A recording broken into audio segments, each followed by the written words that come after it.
Lahing kono to wau. Ora kaya kang ana negari Ngastina. Ing Paseban Jawi Harya Sengkuni. Wawan Rembag lawan putra-putra Kurawa. Candrane kadya kasrebeg ing mangsa tanem.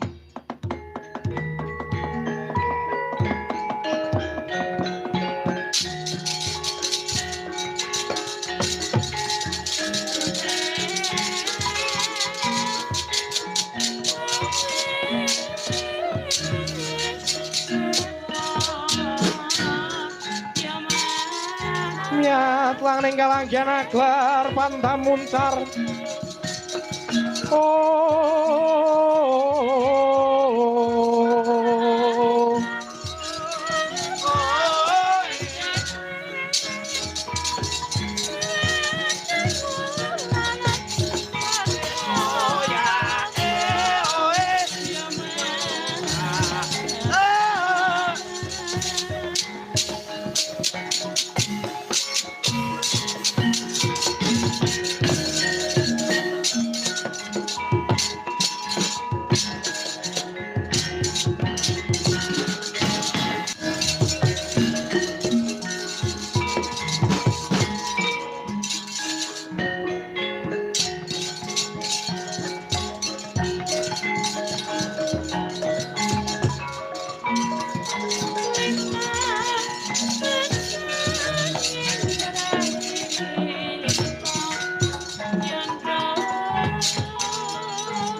Hey!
Tanya Pulo Pandhawa biya gumulung mangungsir ring Sata Grawa Kambah.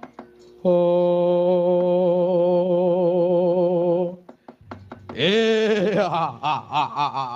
Paman.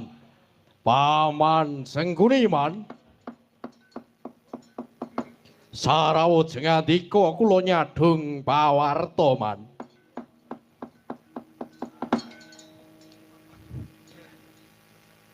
Sanadyan kula ugi nyadhung pawarta man. Abdi paduka ugi nungsung pawarta. Dos pundi dawuhipun ingkang sinuwun Paman Patih? Ngene ya ngger anak-anakku kabeh. Ana ing Sitinggiling. Ya ramamu Kakang Adipati. Sarembuk kelawan pamanmu Pandu. Sepisan mrihatenake jabang bungkus kang disetrakake aning alas Krendayana. Wus watara 3 taun punjul durung pecah. Kepara malah saya gedhe.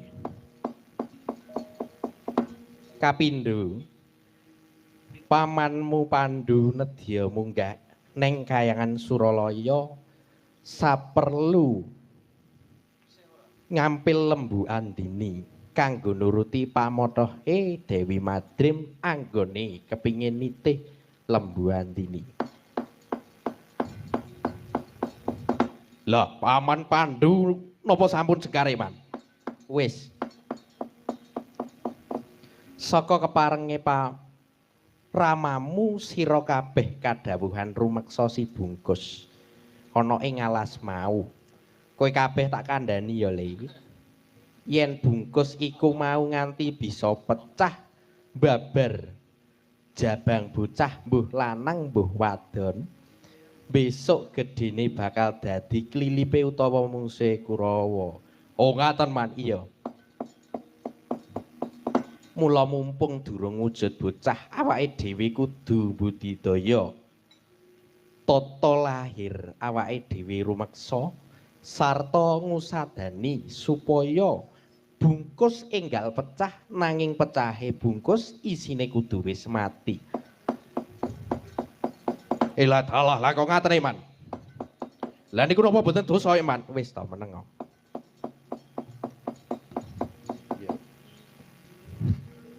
Wis ta meneng kok. Iki lho diadani Sengkuni wis ta meneng. Sing penting ki do manuta aku arep digolekne kamukten kok werna-werna tembunge. Lah pripun carane man? Padha nggawa gaman sing landhep kayata tumbak, pedhang, wadung, arit, apa meneh ya? Cetok, angkong, graji, angkong, krendha. Wis ngono kuwi para Kurawa kabeh wae kang sarwa landhep. Njur para Kurawa gedhe cilik kere klampit bungkat kimpul prateng Krendayana. Ngrencak si bungkus ngono ya. Kartomarma saiki uga Wadyabala Kurawa budalna. Sedika ngestahaken dawuh Paman. Enjing bidal gumuruh saking jroning praja gong ingkang palakaswa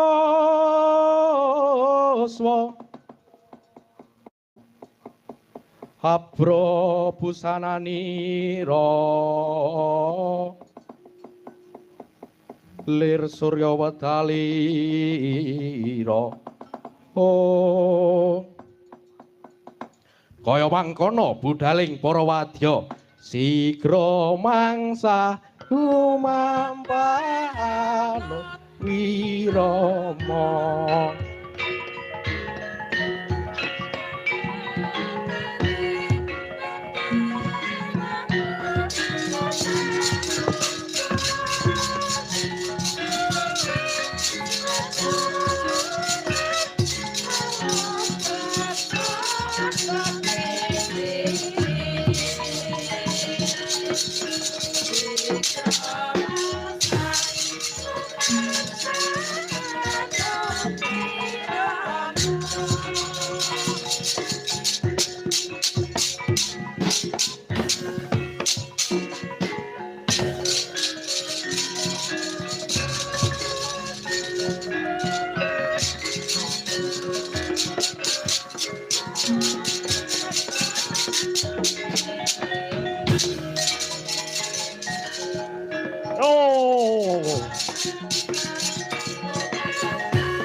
Yo, budal, budal, budal.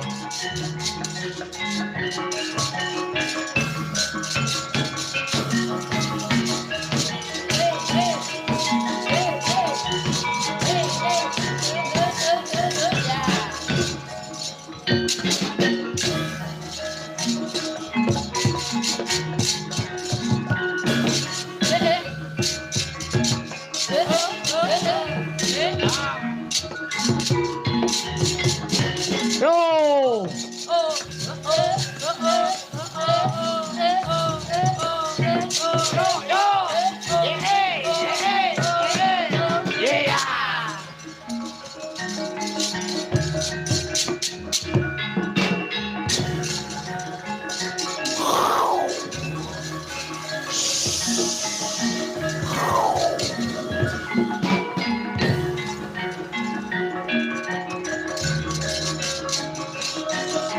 Yo!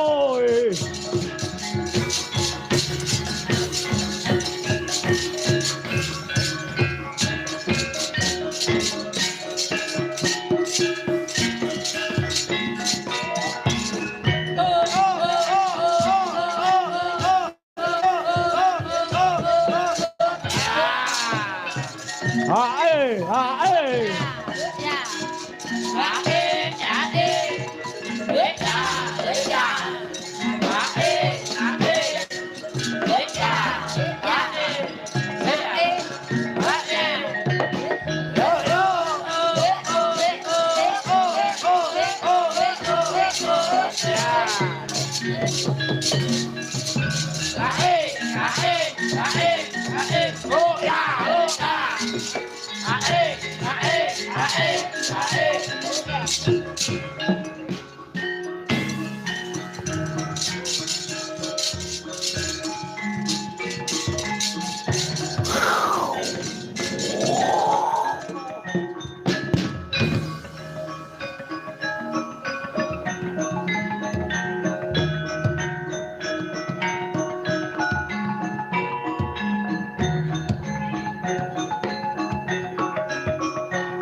Oh!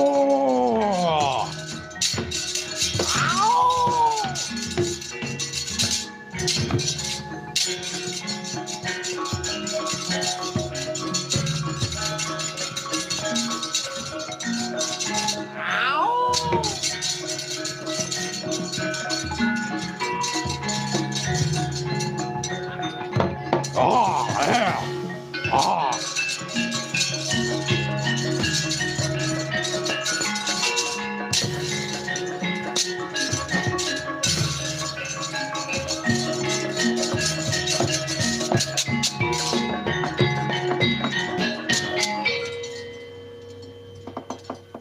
aning wana Grandayana kacaulan macan sadaya ngempal sawiji oh kanca-kancaku kabeh wae macan ula lan yoga sing ana ning kene wow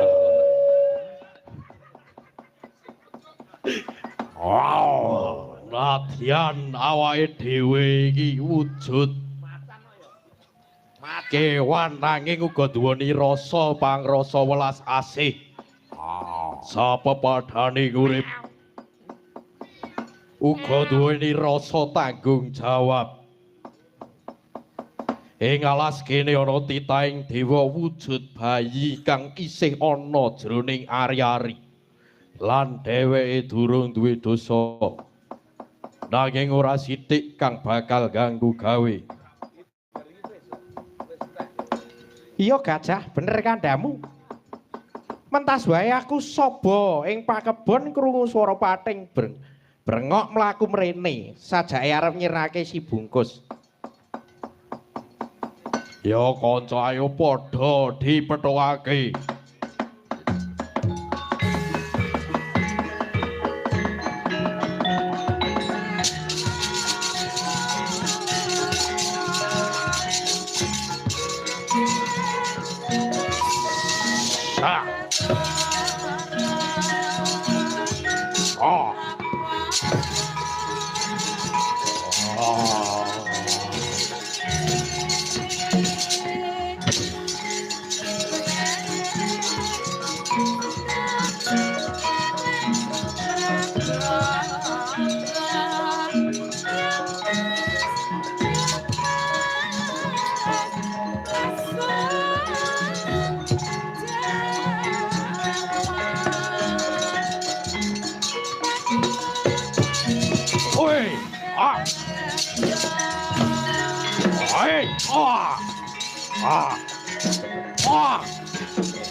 Wah, edan macan wae.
Wah, edan. Iki ono gajah sepeda gede ya. Ayo minggir. Wah.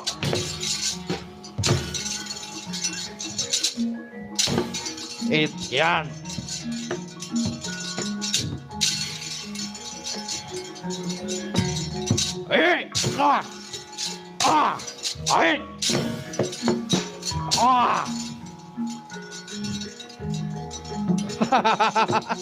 Mari basa Dursasana iso ngatem kewan.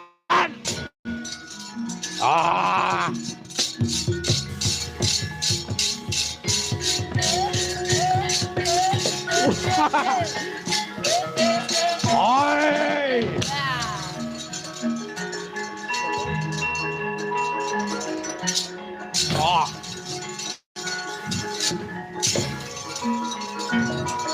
Hey! Oh, it.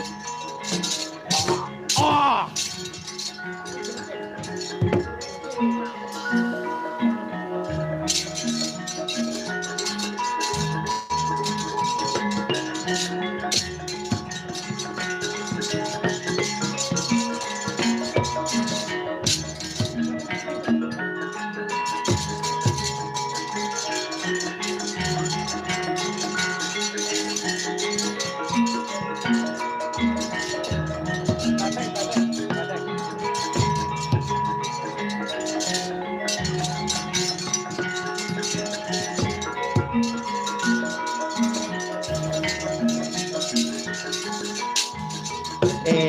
dalah. Walah. Ki anak-anak Kurawa kaya wong tuwa digawe dolanan kon ketemu kaya ngene ya. Mudya.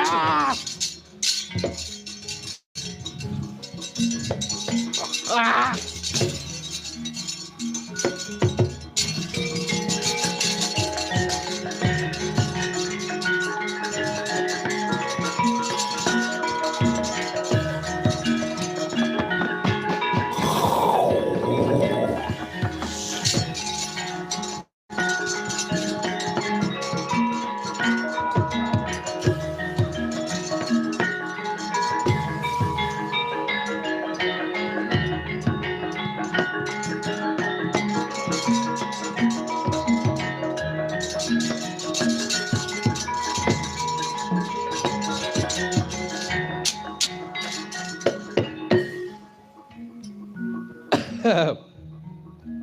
Ingsun iki tumitah ing Madyapada sarwa kecukupan.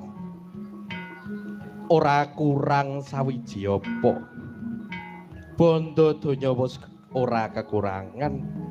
Dahar apa wae kang gumelar ana jagat iki kabeh wis keturutan.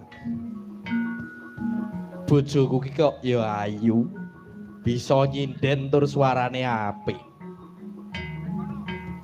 Tapi tak eling-eling ki kok isih kurang apa to iya. Oh iya. Jebul durung diparingi anak.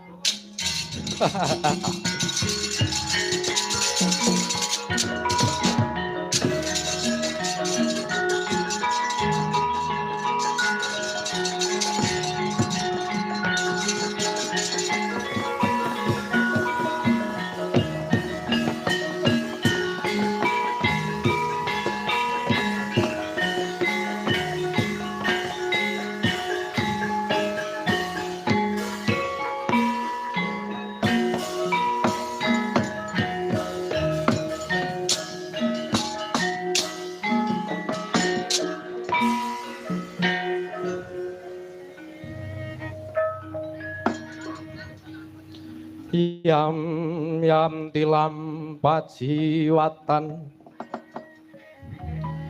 teot tilam juiteng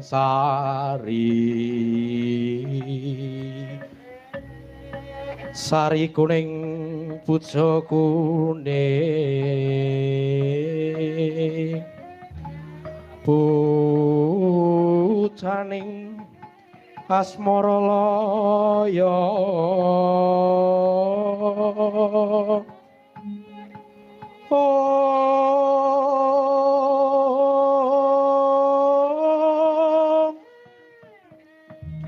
boyo inten boyo mirah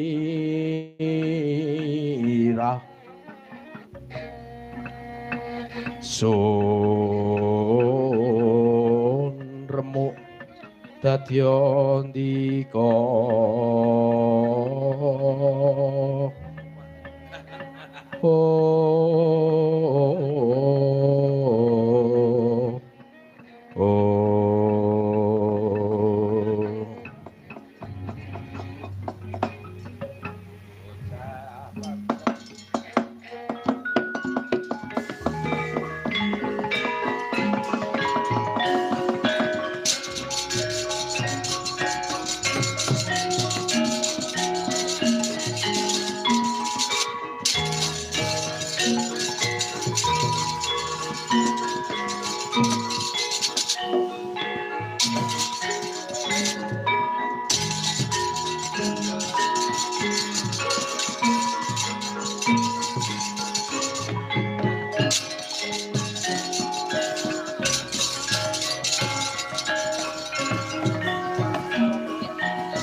ramyang jagat wetan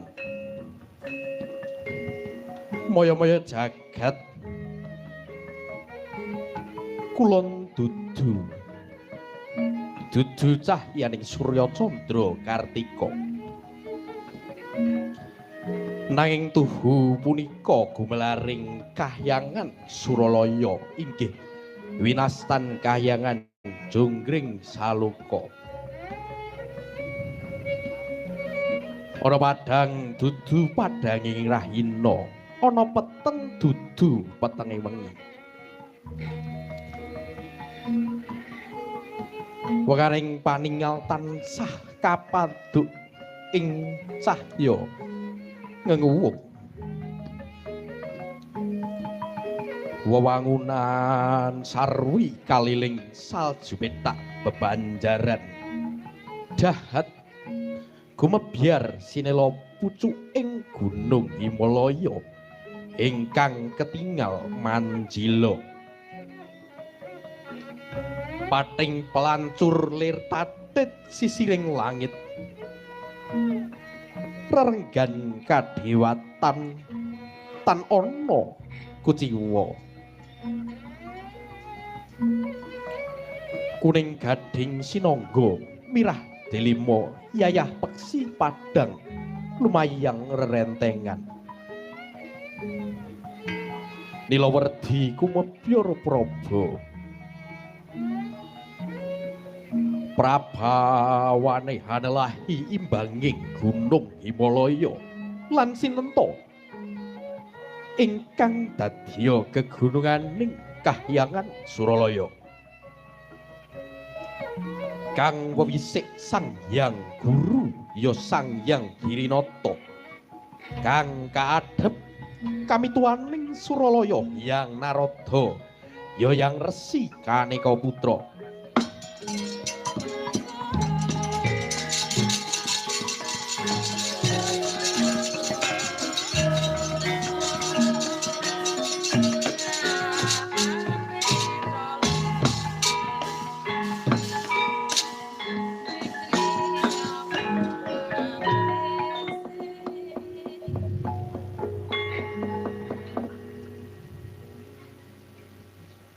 winarna jroning udyana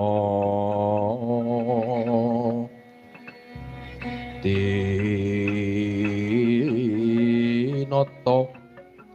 asri kalangku kina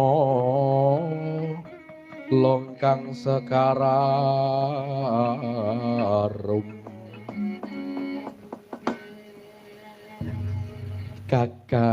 Kakang Kaneka Putra. Banteng waring punapi Adi Guru? Suasana ing kayangan kadidene gerah kapat. Para Durandara widodari sami wayang wewuyungan. Punapi ingkang dadosaken gara-gara Kakang. Punapi wonten tirta kang mawa teja. Mandira kang mawa cahya punapa dene sela kang kembar warna menawi wonten tirta kang mawa teja mugi kapundhuta minangka imbeting amreta yen menawi mandira kang mawa cahya kapundhuta minangka gentos cagak ing bali papali warna ugi yen wonten sela ingkang kembar warna enggal kapundhuta kangge gantos upak ing bale Marcukunda.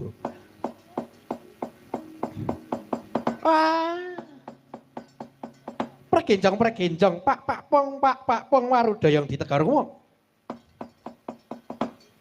Mugi dadosna uninga paduka Adi Guru.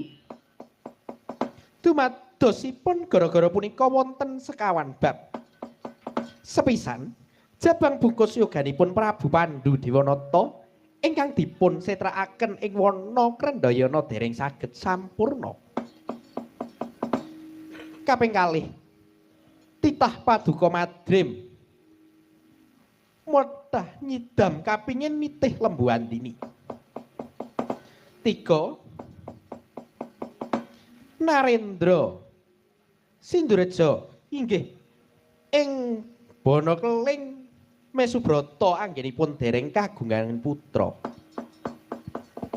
Jangkep sekawan putra Paduka si Gajasena ugi Mesubrata gayuh kasuwargan jati. Lah semangke borong pamisesa Paduka Pikulun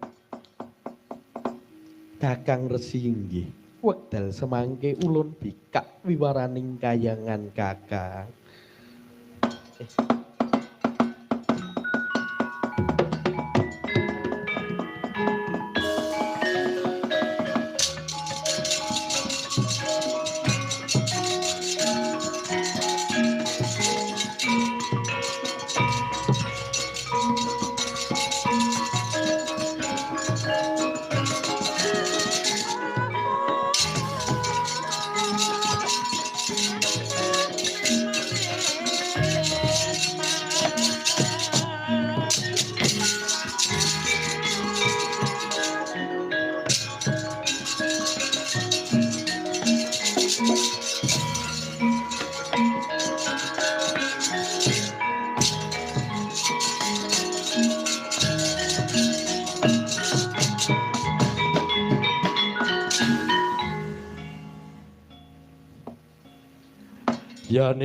Yaning talaga katilangit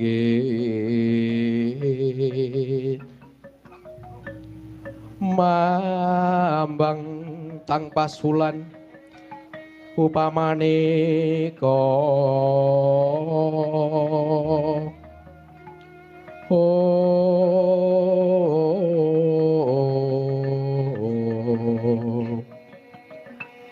lintang tulya kusuma ya sumawu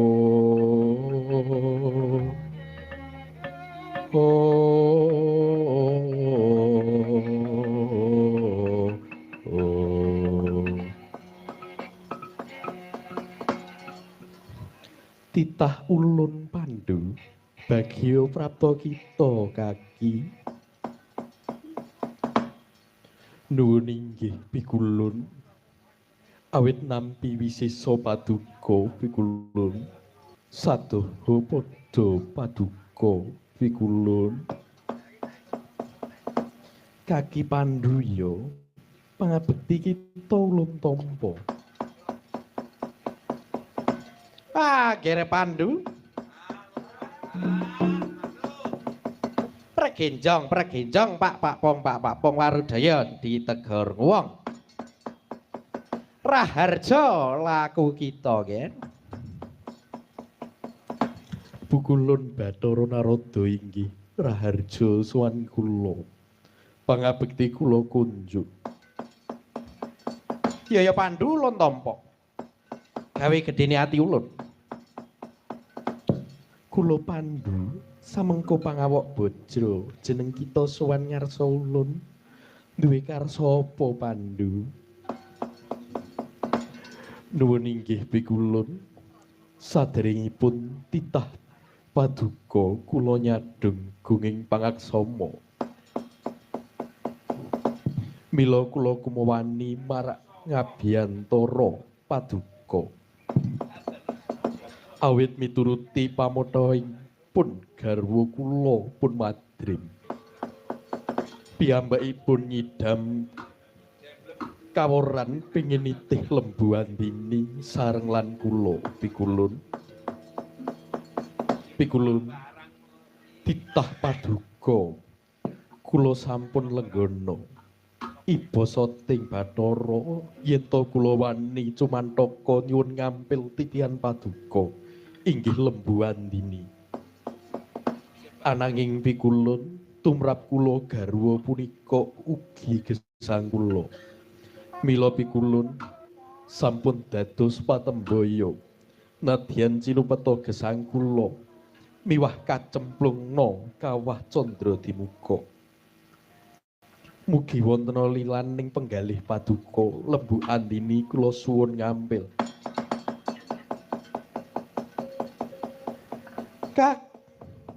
kagoding tiasang yang kirinata Sukasaryan